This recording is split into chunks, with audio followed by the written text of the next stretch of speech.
Meanwhile, questions are growing over the initial response to the flooding and what changes can be made in the future. Cynthia Izaguirre is on the ground in Kerrville this afternoon with what President Trump saw in his tour of the devastated area today and what comes next. Cynthia, the president just left, right?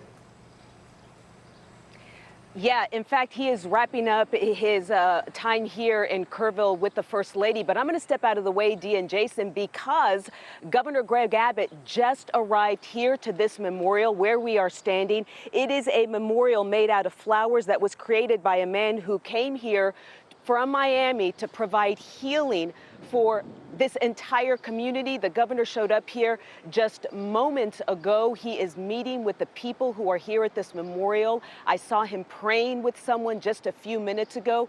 I'll have to remind everyone that this has been a place that has really helped people to grieve. There will be a vigil here at 7 o'clock tonight, and I can only imagine the governor will be back to help people continue to try and heal. And while at the Emergency Operations Center, President Trump was with Governor Greg Abbott, and that's where the president said just a few minutes ago that he has seen heroism in the wake of so much devastation here, praising the work of first responders. President Trump and the First Lady toured the damage earlier, meeting with Governor Abbott, local officials, and first responders to discuss the search and recovery happening today.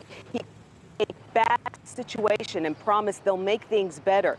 They also discussed the resources they need from the federal government moving forward. The First Lady and I are here in Texas to express the love and support and the anguish of our entire nation in the aftermath of this really horrific and deadly flood. Nobody has any idea how and why a thing like this could happen. And by the way, I have to tell you, the people here, first responders, the sheriff's office, all of the police, law enforcement, they've done an unbelievable job.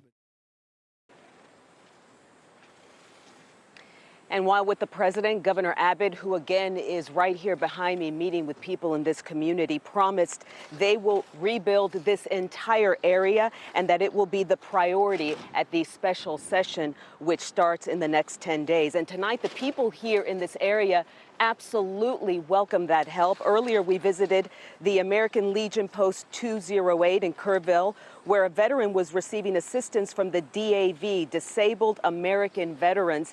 This man lost his entire home and almost lost his 2 cats, but he saved them both. He received a check on the spot to provide him assistance. The DAV told me they stand ready to provide a lifetime of support to veterans of all generations, their families, and to the survivors at no cost. All veterans have to do is to show proof of the disaster, and the DAV will cut you a check. For veterans affected by the floods outside of Kerr County, you can email the DAV for help.